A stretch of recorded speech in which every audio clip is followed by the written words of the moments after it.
if you're doing good SEO, you are already working towards being geo optimized and AI driven. I do think we can probably add a little bit more questions into the content for our clients. I think whenever I see an FAQ page on like a client's website, I'm like, oh my God, thank God, I love this. This is perfect. This is beautiful. But when they're not there, I'm like, okay, how do we get this on there? Where do you think the smartest place to kind of distribute that is to get the most mileage out of it? So let's assume that they're creating very relevant, content. What about the distribution? What would you say, hey, this is how you should think about that? All right. Today we have what we don't know if this is going to stick, but some sort of Digible snack, meaning it's kind of an abridged podcast, but it's aimed at a little more, I'll call it thought leadership or, deep dives into different areas of our agency, but, relative to the whole agency, like topics for marketers that we think might be interesting. And, today I have not David beside me in case that wasn't obvious. Looking a little different. Yeah, looking a little different. But Bailey, and I've long avoided trying to pronounce your last names. Right. So go ahead and do that for our listeners. I would say legally it's Bailey Trevithick.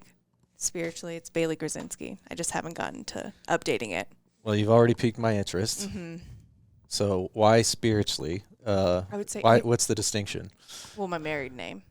But that's how you would define spiritual is just your married name. So, I guess social medially. Social Grzinski. Okay. So people know I'm associated with Mathin. All right. They're like, okay, they're adjacent somehow. She's a Grzinski. Okay. But if you're sending me a check, it's Trevithick. All right. And I've had to tell David that before. I was like, well, it depends. Why do you need my last name?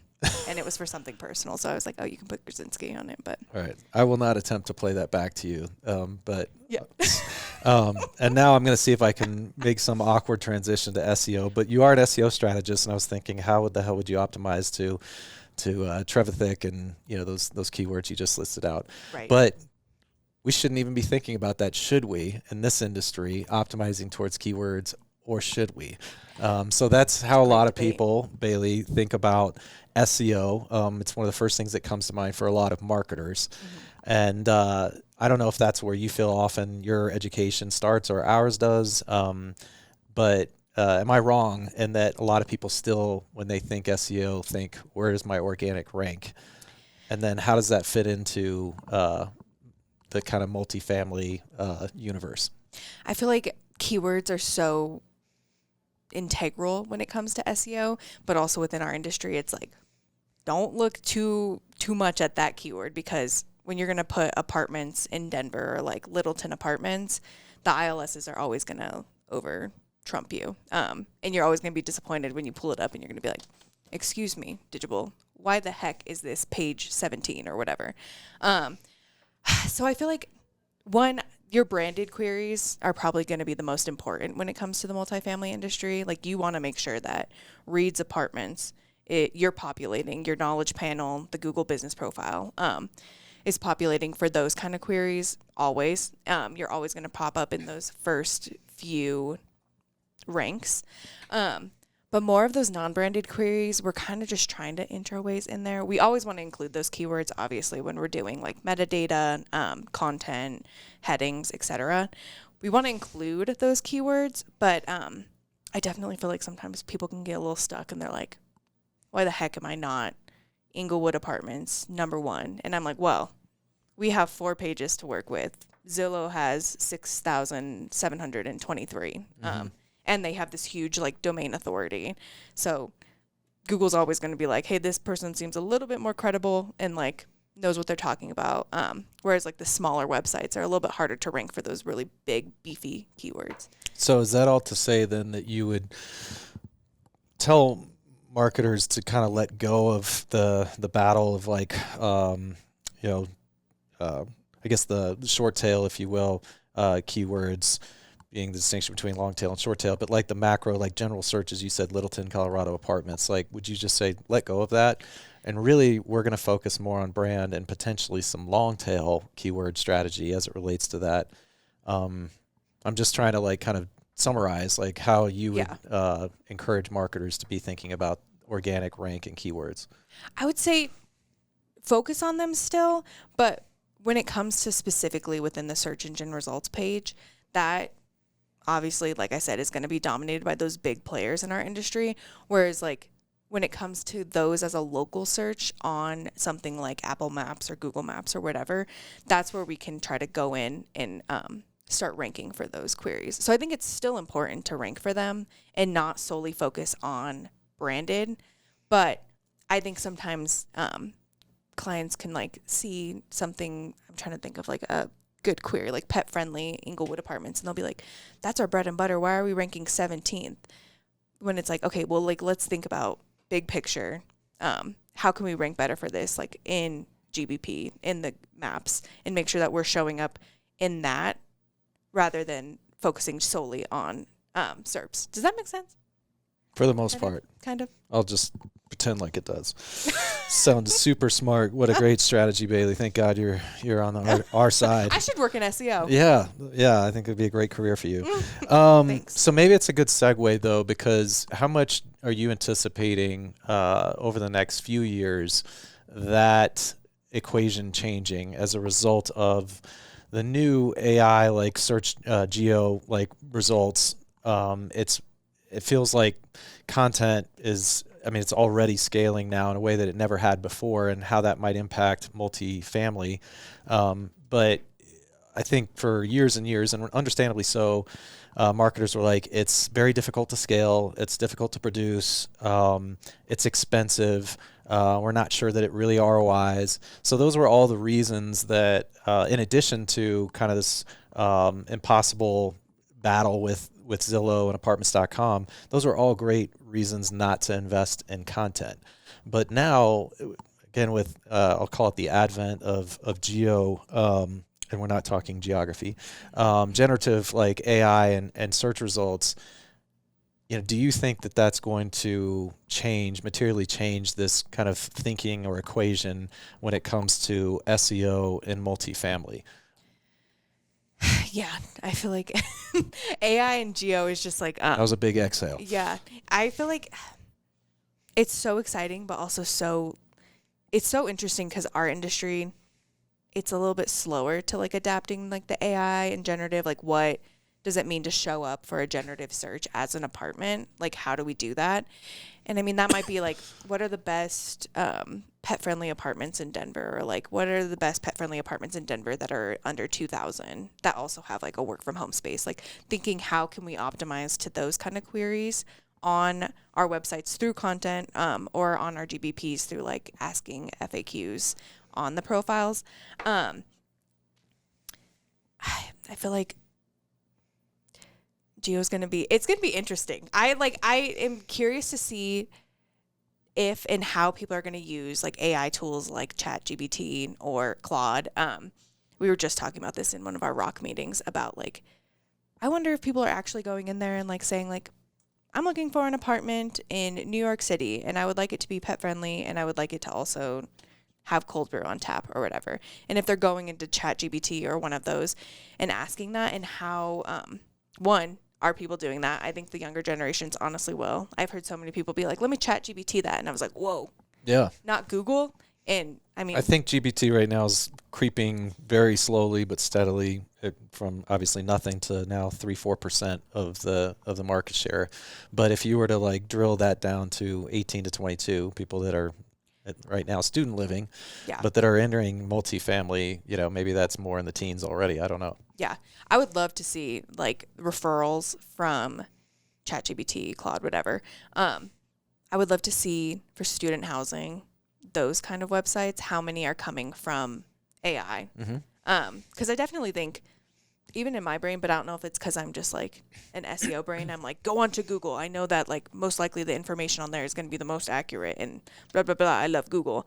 But I'd be curious to see like if people are actually going in, like people over at DU being like, I just need an apartment near me that has 4 bedrooms and can we rent out the rooms? Like, so let's just say your hunch that lots more people are using GPT is correct, which I think it's more than a hunch. But I'll say it's your big hunch here on this people using people AI. are using AI and GPT. So What then, if anything, should multifamily marketers be doing about that? Is there a GPT strategy that now folds into your overall SEO? Because SEO for me is still a pretty big umbrella term. And, for those that really know the space, and maybe you want to do this right now, but how would you deconstruct SEO? And does Chat GPT and these kind of generative AI like content and search now, is it a new pillar under SEO? So I think offsite, on-site, social signals, your back end, schema, your meta, your reputation management, your Google business profile.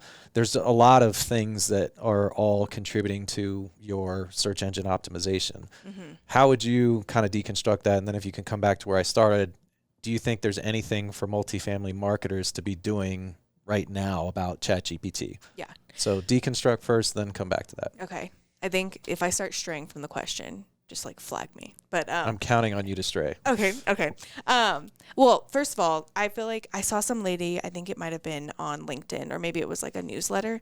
She was like, everyone is worried about optimizing for geo. However, if you're just doing SEO and doing SEO correctly, white hat, not ethically incorrect, like keyword spamming and whatever, she's like, you're already kind of optimizing for geo. Like, you shouldn't be completely rewiring your campaigns or being like, what are we doing exactly for this? Because when we're going in and optimizing metadata or image alt tags or content, whatever, we're going in and we're making sure that it's relevant to people's queries and making sure that we're answering questions that potential renters might have. You're not really, what is the saying? Like when you rework the wheel or whatever. Reinvent the wheel. Thank you. We'll go with rework. I haven't seen you in a while, so I haven't heard any of these sayings. Didn't we see each other yesterday? 2 days ago. Allegedly. Okay. Allegedly. That's how much you miss me. That's what it feels like. We're apart for just like a day. Yeah, and I just am missing all of my sayings. Yeah. No, but I feel like that's one thing that I hope like people can grasp is that it's not this, like we're changing everything and doing completely different things. And it's like, we're going in the back end. So the rules have not totally changed as a result of generative search. I don't think so, but some SEO out there might want to fight me and say like, you're completely wrong. But I think if you're doing good SEO, you are already working towards being geo optimized and AI driven. I do think that we could probably add a little bit more questions into the content for our clients. Mm-hmm. I think whenever I see an FAQ page on like a client's website, I'm like, oh my God, thank God, I love this. This is perfect. This is beautiful. But when they're not there, I'm like, okay, how do we get this on there? How do we get Jonah to add a page or whoever, Rent Cafe? Mm-hmm. Because I think people are going to Google and they're asking questions. They're like, I would like to know what is the pet policy or like what are the pet restrictions in Inglewood or whatever. I think if apartment buildings can make sure that they're answering those questions and apartment marketers are getting ahead of that and not retroactively trying to throw in FAQs after the fact, that would be my biggest, like, we should push to be putting out more FAQ content. Whether that's simple, like FAQ pages that just have like, are you pet friendly? Yes, Reid's apartments in Littleton, Colorado are pet friendly. Or if we're doing like huge, big content pieces of like, what's it like to be a pet owner in Littleton? Like, what are the highlights of being near, I'm trying to think of the dog park. Is it Chatfield? Yeah, Chatfield. Okay. Yep. Yeah, just things like that. Like you can build off of that. But I think really answering questions that people care about. Sometimes people don't, people want to know specific things about your property. So the more specific you can actually get, the better. People don't want vague, like. Yeah, no, it makes sense. So your answers. advice would be very specific. Think about, questions that get asked that are, I'll say, more maybe hyper local or nuanced, and that's the type of content at least that you would be recommending they focus on instead of just kind of the general general topics, I guess, that might come up with an apartment. Makes a lot of sense. I think it would also be good to just like listen to your residents. If you're getting like 20 messages about like, hey, you guys have an equipment locker. Like, what do you guys include in that locker? And like, how long are the rentals for that or whatever? That'd be like good information to pass on because there might be someone who lives in Colorado that's like, I really don't want to own a kayak, but I'd love access to a kayak. I love that. I couldn't agree more. And you can go further than that. And I don't think the industry really has, when I say that, I mean, even Digible, but and I hope we'll get there soon, but who's really leveraging like the AI transcripts, like from a meet a lease and reverse engineering content strategies, SEO strategies based on that? Who's doing the social listening and leveraging the social media page? Because a lot of that kind of organic, what you just described, that kind of conversation often will happen on a property's Facebook page, or a rent grata who, has actual people on site that you can connect with, have calls, ask them questions. What is it like to live there? And kind of stitch that all together into this is the type of content. I mean, it is being spoon-fed really to us in a way we've never had it before. And that's a much better approach to, the generative AI and some of the movement right now, like tectonic movement, I'd say, around content and what we can do, what we could expect. So what I didn't hear, though, is that, or maybe you were kind of grouping these, but there isn't something you would recommend for a ChatGPT specific, like, account for that this way. It's just going to pick up. Obviously, that's what it does, what we're producing, and people are probably finding on Google. And so is this another one that you'd say, at this moment, don't overthink or try to build out somehow an additional strategy for ChatGPT? You just say, now's not that moment? I would say I wouldn't like panic about it, just because, I mean, there are specific industries, obviously, we're talking about multifamily, but where it's like, okay, we should really be focusing on how do we get onto chat. But since Google is like, what is it called? Like, not the Mecca, but like the home to all the searches pretty much right now, has the market share. There we go. Real words, real business words. Oh, Mecca's good. Mecca market share. Yeah. I like it. Trademark it. I'll be calling Jim right after we get off. Yeah. No, I think keep focusing on creating content that is relevant and that answers questions. Don't create content just to create content. Don't create fluff of like these beautiful, luxurious couches in our lounge area or whatever.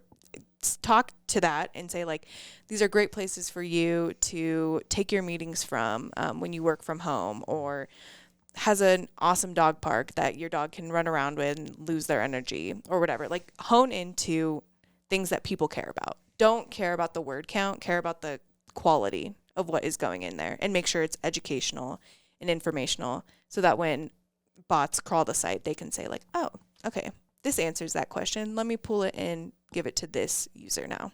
I thank you, Bailey Trevithick, and I'm blanking on Krasinski. Yeah. Thank you. Man, both ending with a Y. That's not always the easiest. Neither one ending with an Oh, they both end with an I. I should have stopped while I was ahead. Trevithick ends with a K, but you know what? Oh, shit. Cut the cameras. Yeah, end it now. All right. Well, for more on SEO, you can reach out directly to Bailey, I'm sure. And I'm not going to tell you. It's just Bailey at Digible, right? And then go to our website. Take in all that amazing content, blogs, because there really is. I mean, there's some amazing stuff there. For any fan gifts, here's my address. Just kidding. Yeah, and we'll be doing more of these, but this was fun. Good way to start it. Thank you for having me. I'm excited to listen to my voice. I wouldn't be if I were you.